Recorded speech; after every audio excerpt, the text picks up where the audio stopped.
Muy buenas tardes, Iglesia Bíblica Bautista de la hermosa ciudad de Altos Pisos. Estamos gozosos una vez más de poder estar compartiendo de la palabra durante esta pandemia.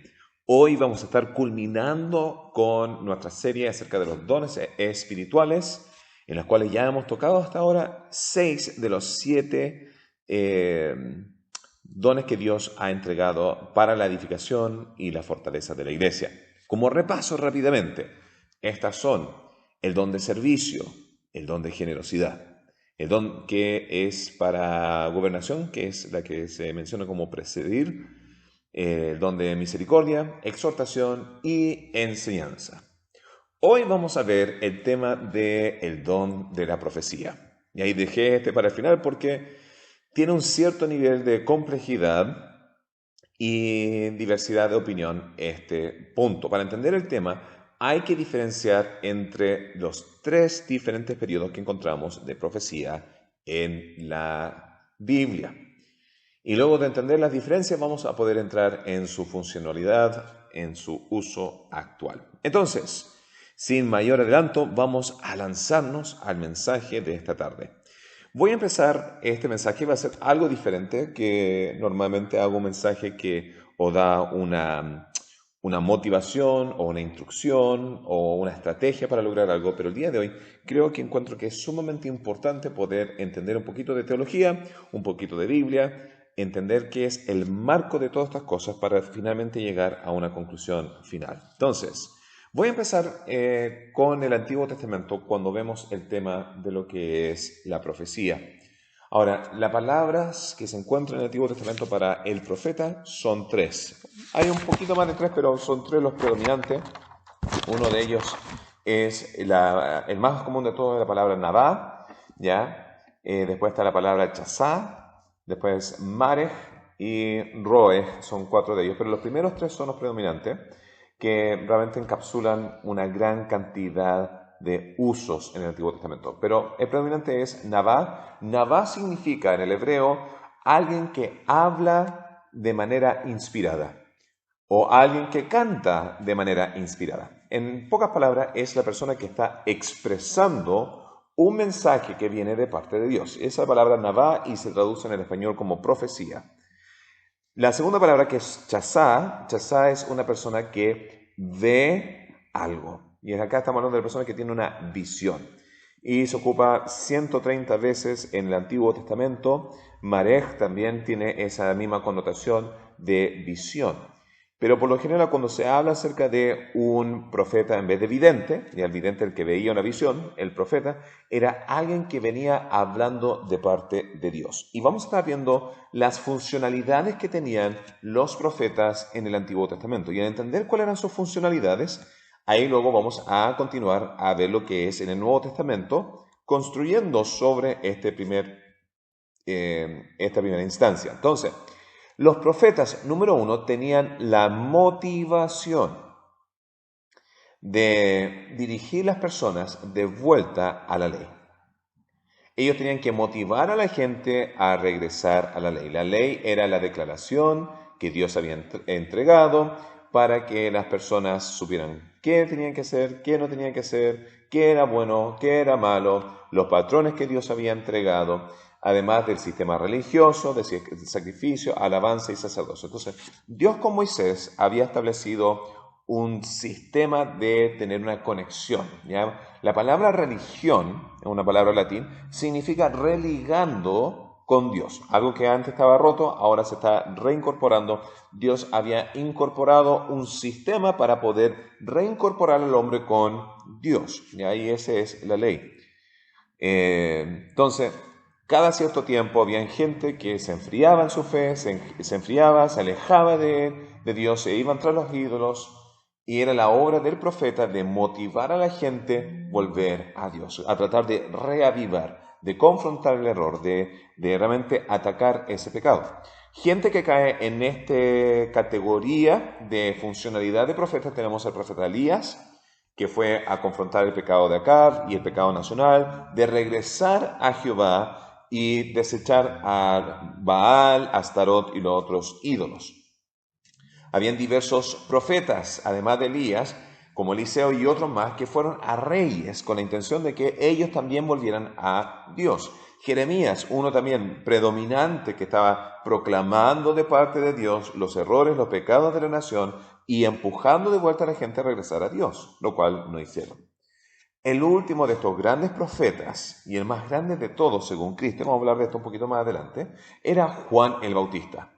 Juan el Bautista, ¿cuál era su función? ¿Ya? Él predicaba el mensaje cariñoso que era: arrepentidos, generación de víboras. ¿Ya? ¿Quién les ha enseñado de huir del juicio venidero de Dios? ¿Ya? No era el locutor más amado, no era el comunicador que decía lo que la gente quería escuchar, sino decía las cosas como era, confrontando el pecado, empujando a gente de vuelta a Dios. Y esa era la primera función de un profeta. No era decir cosas positivas, no era decir que va a tener una gran prosperidad y que Dios te va a bendecir grandemente si tú me das un cierto nivel de dinero ni nada, sino era simplemente ser la voz de Dios hacia el pecado del pueblo. Y ahí estamos hablando de Israel en el Antiguo Testamento. Además, el profeta en el Antiguo Testamento tenía también una funcionalidad de dar dirección en momentos de incertidumbre. Tomamos el caso de Moisés. Moisés es considerado el más grande de los profetas en el Antiguo Testamento y era una persona que estaba guiando al pueblo hasta la tierra prometida. ¿Cómo podía guiar? Podía guiar porque tenía una interacción directa con Dios y Dios le daba cada paso a seguir. En el caso de Débora, Débora en el Antiguo Testamento también fue enviada por Dios para que ella le dijera a Barak que él debía ir a la batalla. ¿Ya? Habían diversos profetas que tenían esa funcionalidad de instruir. Por ejemplo, en el caso de Samuel, Samuel tenía la función de instruir de quién iba a ser el próximo rey. Entonces, tenemos en lo que es un profeta la función de proclamar la palabra de Dios. Número 2, dar dirección en momentos necesarios. Y número 3, entregar verdades canónicas. Ya es una palabra grande, pero en esencia significa entregaban verdades acerca de Dios que entraron en la Biblia. En otras palabras, textos sagrados, textos inspirados, lo que tenemos ahora. ¿Ya? Dentro de ellos tenemos a Isaías, a Ezequiel, Jeremías, Daniel, los profetas menores. Estos eran personas que a través de la inspiración de Dios ellos escribieron y Dios le dio un cierto nivel por encima del resto de los otros profetas de esa época para que esas verdades no solamente se quedaran con el pueblo de esa época, sino fueran traspasados al tiempo moderno porque son verdades universales. ¿Ya? Entonces tenemos estas 3 funcionalidades de hablar a la gente de regresar a Dios, de dar textos que fueran inspirados o sagrados para el uso para nosotros el día de hoy y además dar dirección. Ahora, había una función en específico que tenían también los profetas, o mejor dicho, había un estándar que tenían los profetas y este estándar se encuentra en Deuteronomio 13 y en Deuteronomio 18. Y en estos 2 textos, Moisés nos está dando el parámetro de entender cómo saber si un profeta era un profeta de Dios o no. Ahora tienen que entender que Moisés escribe la ley, termina la ley y esa es toda la Biblia. No tiene los Salmos, no tiene los Proverbios, no tiene el Nuevo Testamento, no tiene el Apocalipsis, no tiene nada más que solamente el estándar de qué hay que hacer. Entonces Dios iba a seguir ocupando profetas para seguir enseñando al pueblo cuál era la dirección que iban a tener que tomar. Pero los parámetros o los estándares que tenían ellos eran, número 1, debían estar 100% siempre absolutamente correctos en lo que ellos iban a decir. No había un margen de error.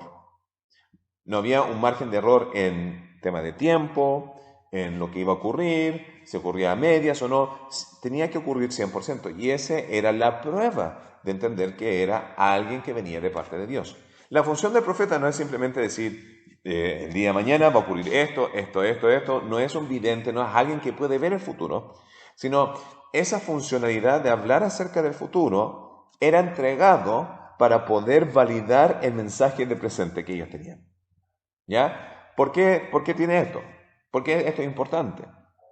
Porque cualquier persona puede decir, mira, Dios me dice que tiene que hacer esto, y Dios me lo dijo, entonces tiene que hacerlo. Entonces, una de las cosas que el hombre no tiene acceso es al futuro. Y por eso profecías es un elemento indispensable en entender que la Biblia realmente proviene de Dios. Sobre 100 diferentes profecías acerca del Mesías ya se lograron a través del nacimiento, de la vida, de la muerte, de la resurrección, de la iglesia, de la segunda venida y un sinfín de diferentes cosas más. Hay profecía tras profecía que se han cumplido y nos demuestra que realmente esto viene de parte de Dios. Entonces, 100% correcto en todos los momentos. Si un profeta el día de hoy dice algo que no ocurre, no es un profeta. ¿Ya? Dos de las sectas más grandes dentro del movimiento cristiano el día de hoy hicieron predicciones que no se lograron y este estándar de Deuteronomio 13 y 18 debería haber sido suficiente para poder poner fin a estos dos grupos. ¿Ya? Tenemos en un grupo a los testigos de Jehová que dijeron que Cristo iba a llegar en 1918, no llegó, por más de 100 años dicen no, que sí llegó, pero no se ha visto, ya, todo un tema aparte que si quieren podemos hablar de eso en otra ocasión. Tenemos a Joseph Smith, que también hizo predicciones acerca de guerras civiles, de gente que vivía en la luna y un sinfín de otras cosas que sabemos que no son reales y deberían estar cortando realmente la gente de querer creerlo. ¿Por qué? Porque Dios nos dio el patrón. Además, número 2, la segunda función de que tiene un profeta era que tenía que ser 100% dirigido a Jehová, el mensaje, que no fuera contradictorio con lo que Dios ya había enseñado antes. ¿Ya? Dios nunca va a ser un autor de confusión, como dice la Biblia, y no nos va a dar un mensaje que va a contradecir lo que Él dijo que iba a ocurrir. ¿Ya? Entonces, si alguien era hallado falso profeta en el Antiguo Testamento, la penalidad que Dios había establecido para aquellas personas era una pena de muerte, y Dios se encargó de castigar severamente a los profetas falsos, que habían hablado sin el permiso de Dios. Ya habían en diversas ocasiones, se ven en el libro de Jeremías, se ven en diferentes textos, falsos profetas, y Dios se encargó de ellos. Otra característica de los profetas del Antiguo Testamento eran que ellos no profetizaban con el fin de lucrarse. Vivían vidas humildes. Y esos son todos factores importantes que considerar para el día de hoy si alguien siente o piensa o cree que tiene el don de la profecía. Hay que hacer un inventario según las cosas que se ha mencionado y lo que está acá. Ahora, voy a llegar al periodo de ahora, en un ratito más. Yo sí soy creyente de que Dios sí puede mover nuestro espíritu, Dios puede mover nuestras almas, Dios puede realmente tocar esos nervios internos de nosotros y está en esa interacción.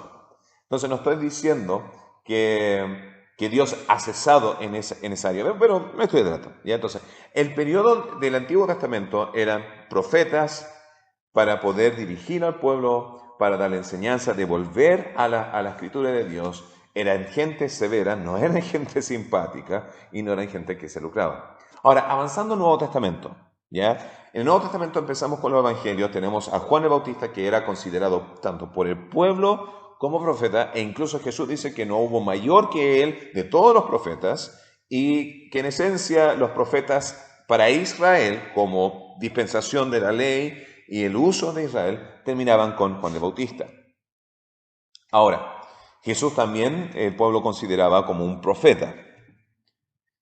Pero hubo subdivisiones con los fariseos y un sinfín de cosas que conllevaron a la crucifixión de Cristo, que era el plan original de Dios y de por qué iba a tener que venir el Mesías. Ahora, cuando Jesús estableció la iglesia, el segundo periodo es desde que Jesús empieza la iglesia, la va a establecer con los discípulos y después va a nacer en el día de Pentecostés. Hasta el final de Apocalipsis, el libro de Apocalipsis, ¿ya? Ese es el segundo periodo, que es el periodo del Nuevo Testamento, de cuando se escribió el Nuevo Testamento. Y en ese periodo van a haber diversos profetas también. El libro de Hechos va a mencionar un cierto grupo de ellos. Ya en Hechos, capítulo 11, versículo 27 a 28, va a hablar de un grupo de profetas que va a ir a Antioquía. Y dentro de ese grupo de profetas, uno llamado Ágabo va a estar profetizando acerca de una hambruna que iba a estar viniendo.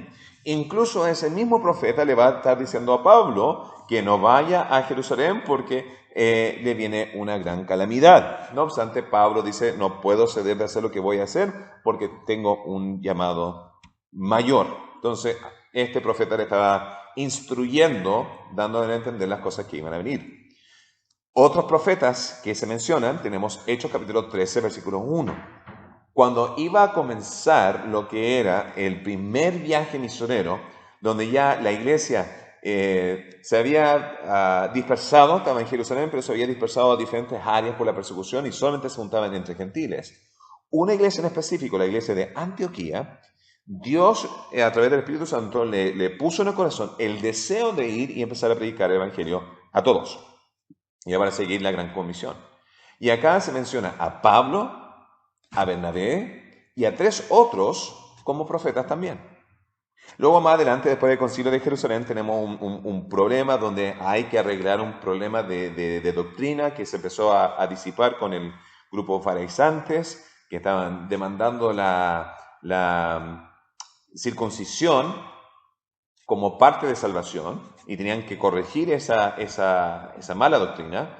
2 de las personas que salieron de esa reunión, de ese concilio, dice que Judas y Silas, en capítulo 15, versículo 32, también salieron y a ellos también se le consideraban como profetas y ellos fueron a Antioquía. Los discípulos de Juan el Bautista, que no habían escuchado acerca de Jesús y estaban predicando el mensaje de Juan, cuando se convirtieron empezaron a profetizar. Eso está en Hechos 19:6. Habían 4 hijas ya de Felipe y ellas también profetizaron también. Ahora, tenemos esta funcionalidad de profetas en ese periodo. Es claro, es evidente en el libro de Hechos. Ahora, el libro de Efesios nos va a estar dando más acerca del porqué de su existencia. De hecho, solamente lo menciona que estaban, no explican cuál era su función, no estaba explicando qué estaban haciendo, simplemente estaban construyendo sobre la noción histórica, ¿ya? Y cuando uno lee situaciones así, uno tiene que entender, bueno, el único parámetro de entendimiento de esto es el Antiguo Testamento, hasta el libro de Hechos. Pero luego Efesios va a clarificar un poco más el tema. Acá hay algunos textos que hablan acerca de esta funcionalidad que tenían los profetas. Y ojo, mira, tenemos Efesios 2:20 que dice esto. Edificados sobre el fundamento. Voy a empezar con 19 para dar un contexto. Y acá está hablando de la iglesia, un templo para que habite Dios por el Espíritu. Dice, así que ya no sois extranjeros, ni advenedizos, sino conciudadanos de los santos y miembros de la familia de Dios. ¿Ya? Está hablando de esta nueva dispensación, del comienzo de la iglesia. Y dice, esta iglesia, edificado sobre el fundamento de los apóstoles y profetas, siendo la principal piedra del ángulo Jesucristo mismo, en quien todo el edificio bien coordinado va creciendo para ser un templo santo en el Señor, en quien vosotros también sois juntamente edificados para morada de Dios en el Espíritu. Entonces, acá está diciendo que el fundamento, ya Cristo es la piedra angular, esa es la primera base. Luego sobre eso, quienes construyeron la iglesia o el fundamento de lo que Dios estaba haciendo eran los apóstoles y profetas, ¿ya? Tenemos estos 2 oficios juntos. Ahora, recuerden que los apóstoles eran los 12 que habían sido comisionados por Cristo. Judas cometió suicidio, él se descalificó por completo, tomó su lado Matías, y luego más adelante, como abortivo, dice Pablo en 1 Corintios 15, Pablo termina siendo el próximo apóstol. Y acá estamos viendo de que el fundamento de la iglesia fue construido sobre aquello que estaban haciendo los apóstoles y profetas. Ahora, el rol, el oficio del apóstol, ya hay diversidad de opiniones acerca de esto, pero por mi entendimiento de la Escritura, es que era necesario para un apóstol estar desde el comienzo del ministerio de Cristo hasta su crucifixión. Y ese era el rol que se había entregado a los 12. Y eso se ve en Hechos capítulo 1 como un prerequisito. Entonces, apóstol era una función momentánea, indispensable para establecer la iglesia, para dar un cierto nivel de autoridad y entender para dónde iba la dirección. Por eso Jesús estableció a esos 2. Luego en capítulo 3, versículo 5, sigue este mismo tema. Dice, el misterio que en otras generaciones no se dio a conocer a los hijos de los hombres, como ahora es revelado a sus santos apóstoles y profetas por el Espíritu. ¿Ya? Que este misterio, que los gentiles son coherederos y miembros del mismo cuerpo y copartícipes de la promesa en Cristo Jesús por medio del Evangelio. Entonces, tenemos de nuevo este vínculo. Los profetas están vinculados con los apóstoles en ambas ocasiones, en 2:20 y en 3:5.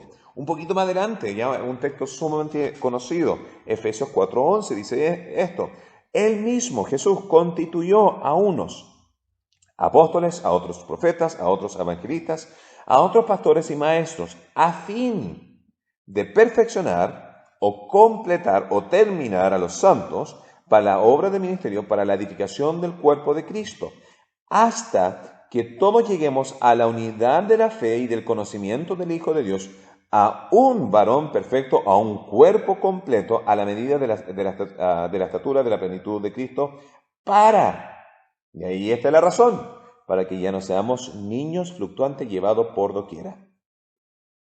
Todo eso es continuo.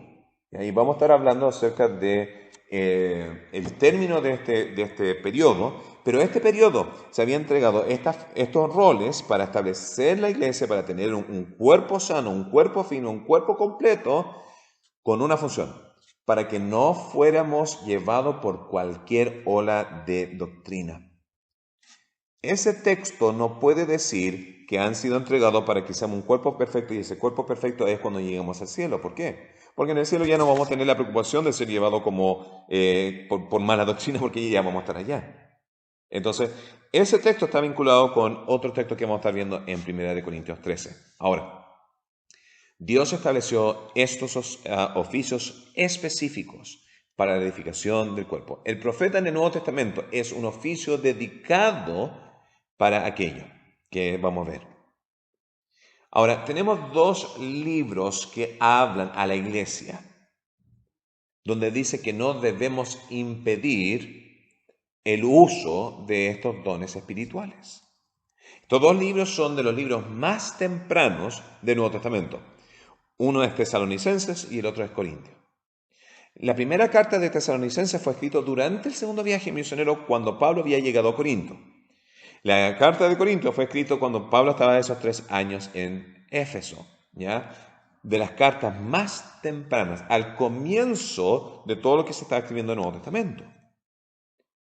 En 1 Tesalonicenses 5:20 dice: no menosprecies la profecía. Y es evidente que realmente eran funciones y roles indispensables. Y vamos a hablar cuál era su funcionalidad un ratito más. En 1 Corintios 14:1 dice: procura los dones espirituales por sobre todo el de profecía, o el que profeticéis. Y comienza a explicar el orden dentro de la iglesia de cómo se debería implementar el don de la profecía en 1 Corintios 14. Ahora, Pablo está hablando acerca de, en esta iglesia en Corinto, el hablar en lenguas era mucho más sensacional. Y Pablo está tratando de darle mayor fuerza para la importancia de lo que era la profecía. No está diciendo que era uno bueno y el otro era malo, pero está diciendo que profecía era de mayor edificación para la congregación de lo que era hablar en lenguas. Capítulo 12 del mismo libro nos va a dar la entrega de los 9 dones de la manifestación. Vamos a tener sanidades, milagros, hablar en lengua, interpretación de lenguas, palabra de sabiduría, de inteligencia, etc. Pero, ¿por qué eran necesarios los profetas en esta segunda etapa? Y debemos entender cuál era su función. Entonces, los profetas tenían, en esencia, unas 4 funciones. Número 1, tenían el rol de enseñar. Debemos entender que la Biblia no estaba terminada y que en este periodo cualquier persona podría decir: Dios me dijo esto y por eso debemos creer esto.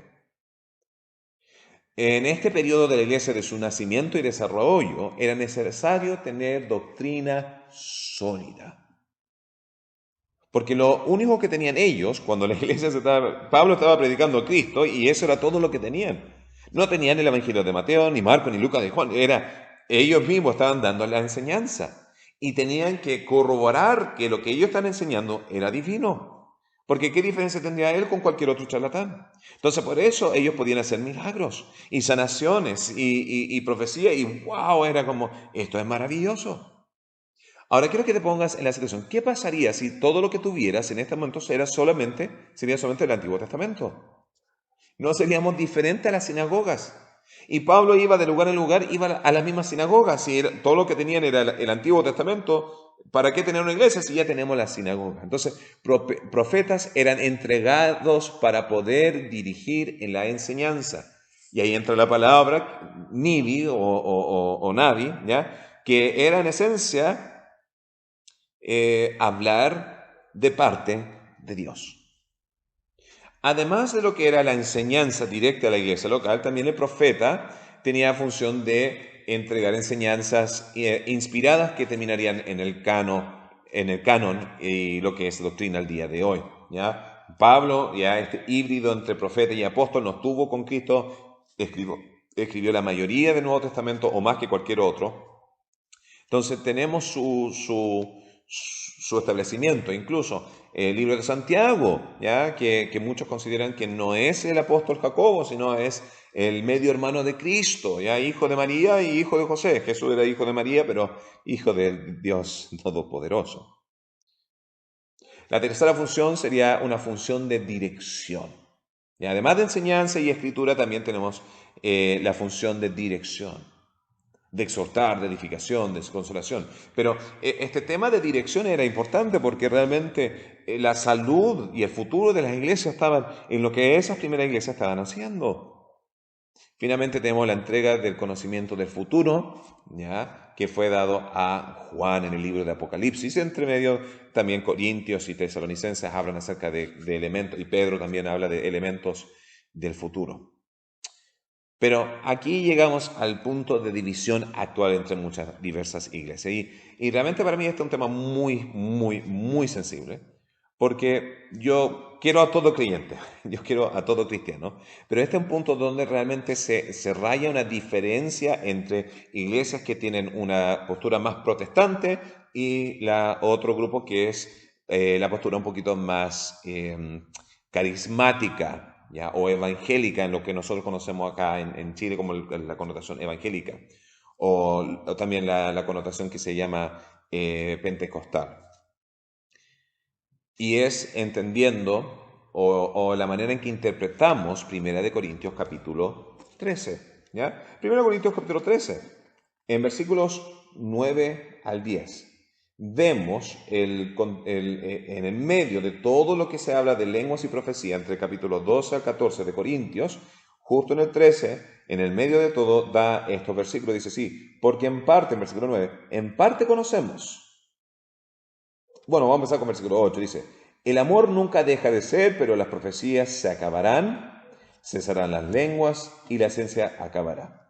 Porque en parte conocemos y en parte profetizamos. Mas cuando venga lo perfecto, entonces lo que es en parte se acabará. Cuando yo era niño, hablaba como niño, pensaba como niño, juzgaba como niño, mas cuando ya fui hombre, cuando ya crecí, cuando llegué a ser completo, dejé lo que era de niño, las cosas que hacía al principio. Ahora vemos por espejo oscuramente, mas entonces, más adelante, cuando sea más maduro, podré ver como cara a cara, de una manera más firme, más clara. Ahora conozco en parte, pero entonces conoceré cómo fui conocido. ¿Ya? Y acá la diferencia o la diversidad de este texto, algunos van a interpretar esto a referirse a que esto es cuando lo perfecto es la segunda venida de Cristo. Otros van a estar hablando acerca de que este es la llegada o el fin de lo que es el canon. En otras palabras, cuando la Biblia finalmente llega. Entonces, acá Pablo está interpretando o está dando a entender de que por este periodo de tiempo que estaba la iglesia en Corintios, se conocían parte, tenían el Antiguo Testamento y el resto de las cosas que ellos tenían a través de conocimiento era a través de la profecía. Pero iba a llegar un momento donde eso se iba a acabar. Y por eso se hace este vínculo, este paralelo con Efesios 4, donde dice, para que ya no seáis llevados por cualquier viento de doctrinas, sino uno pueda tener la firmeza.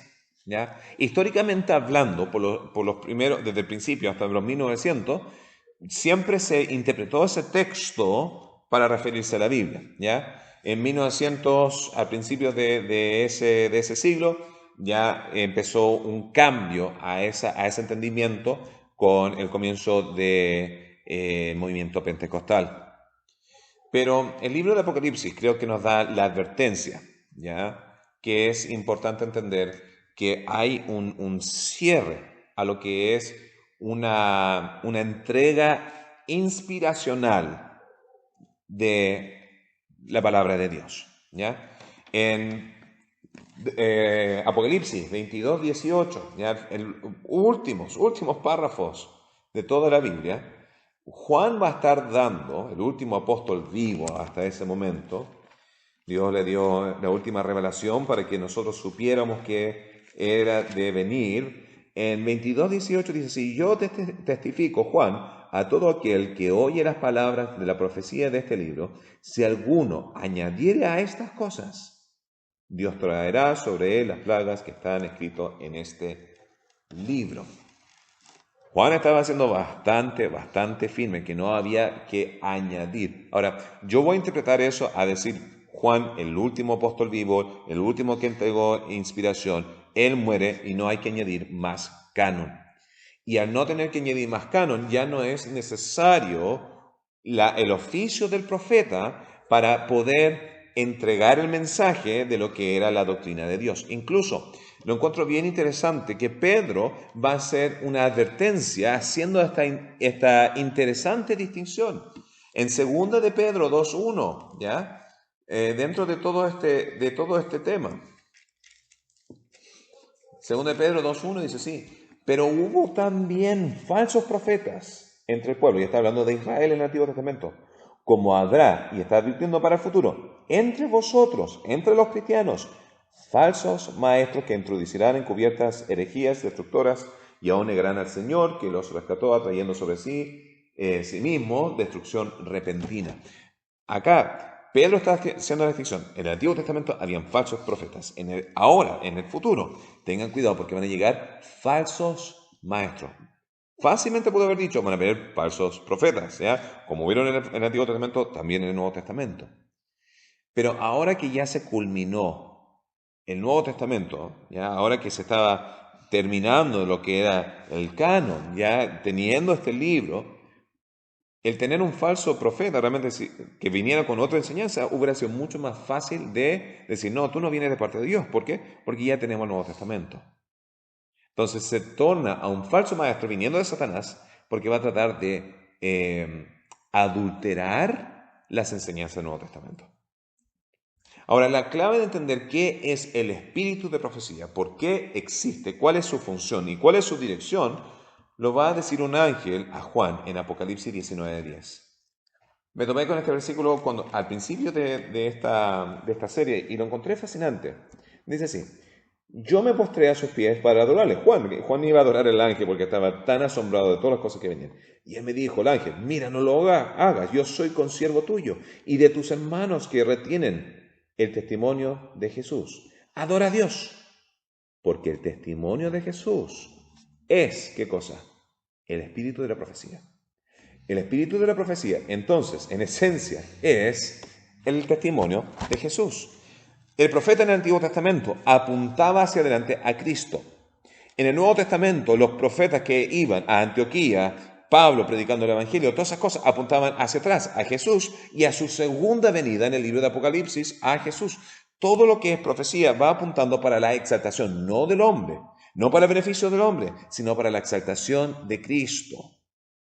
Ahora para nosotros, ya terminó el Nuevo Testamento, terminó el canon, ahora estamos nosotros, 2000 años de historia de iglesia. ¿Qué es el don de la profecía? ¿Ya?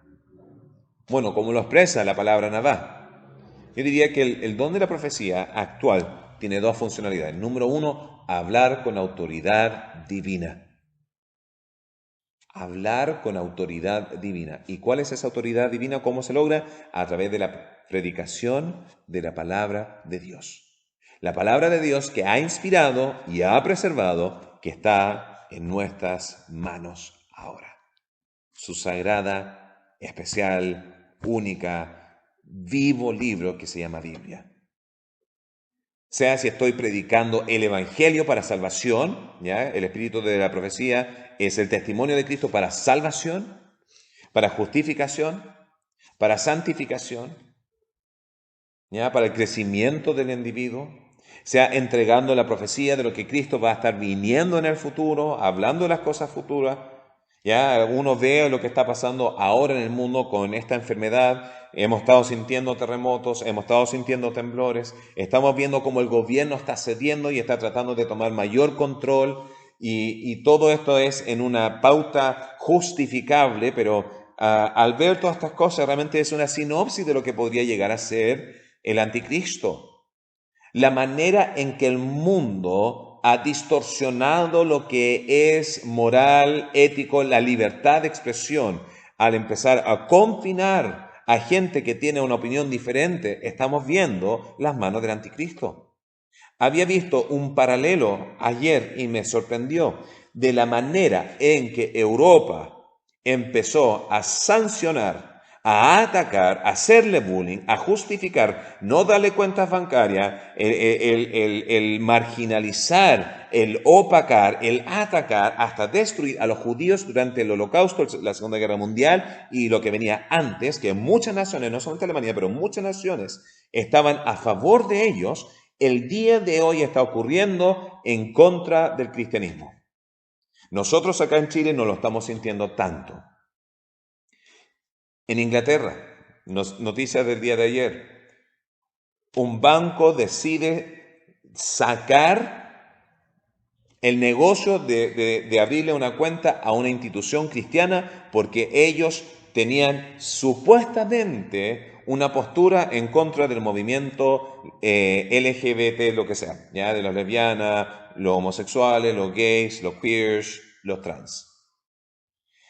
Y Facebook y Twitter, al escuchar que podían tener esa afiliación, le cortaron, le sancionaron, le silenciaron su ministerio. No estamos hablando del Medio Oriente, no estamos hablando del Islam atacando al cristianismo. Estamos hablando del mundo secular yendo en contra del cristianismo. En Europa realmente se está viendo el mismo patrón que se ocupó con los judíos durante las instancias antes de la Segunda Guerra Mundial, se está ahora incorporando en contra de estas instituciones cristianas y después va a ser en contra de la iglesia. Una sinopsis.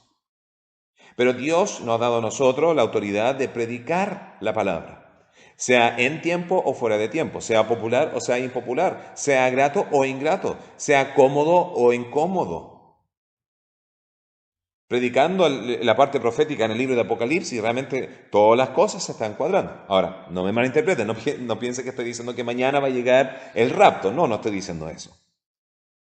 Pero cada día que pasa, realmente, no es solamente simple lógica, pero se está viendo cada vez más y más la cercanía de las cosas del fin.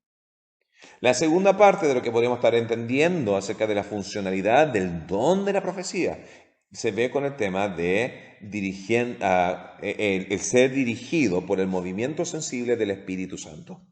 Cada cosa que nosotros debemos estar haciendo debe ser bañado en oración. Nosotros debemos realmente ser sensibles al Espíritu de Dios. ¿Ya? En el ámbito personal, sea si estás buscando un trabajo, sea si vas a comprar una casa, sea si vas a estudiar algo, sea si te vas a casar con alguien, sea lo que sea, antes de tomar esa decisión debes realmente bañar todo en oración. Estaba hablando con una hermana, me dijo, el Señor me dio un trabajo, y dije, qué bueno que encontraste un trabajo. Me dijo, no estaba buscando trabajo. Me dijo, ayer había orado por un trabajo y Dios me lo dio el día después, ni siquiera lo tuve que buscar, Dios me lo entregó. ¿Por qué? Porque Dios honra la oración. Ahora, oración, Dios puede decir sí, Dios puede decir no, Dios puede decir espera. Y esa espera es una de las más frustrantes de todas, pero el tiempo de Dios siempre es el mejor.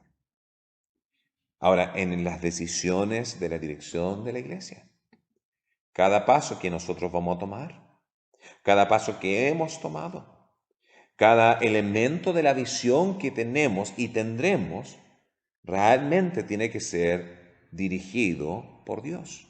Y eso se logra a través de oración, santificación, estudio y estar pendiente. Entonces Dios sí está moviendo dentro de nosotros. No me malinterpreten. Dios no está distante, Dios no está apagado, Dios no está muerto. Pero la funcionalidad que tenía en el Nuevo Testamento y en el Antiguo Testamento de un profeta que estaba hablando directamente, Dios dice esto, y yo lo escuché auditivamente, realmente mayor confianza que cualquier persona diciendo eso es la palabra de Dios.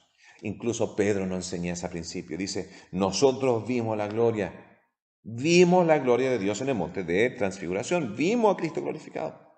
Pero más seguro que lo que yo he visto es la Escritura entregado por Él. Aferrémonos, prediquemos con autoridad, vivamos con fuerza, seamos dirigidos sensiblemente por Dios. Este es el punto. Dios, más que cualquier otra persona en la faz de la tierra, quiere que tú logres la voluntad de Dios. Si tú estás disponible a ser dirigido por Él, Dios abrirá el camino. Bueno, que el Señor le bendiga, culminando esta serie de los dones espirituales, espero que haya sido de bendición para ti. Empieza a investigar, empieza a indagar, empieza a estar en ministerio para ver dónde Dios te empieza a bendecir, a hacer crecer, a tocar el corazón y así poder entender dónde Dios te ha dotado mejor. Siempre ocurre, ¿he visto esto? Uno sirve y después de servir entiende cuál es su don espiritual antes que entendiendo cuál es mi don espiritual y después servir. Entonces, manos a la obra, Dios nos ha llamado a una gran función y Él está esperando que tú le digas que sí. Bendiciones.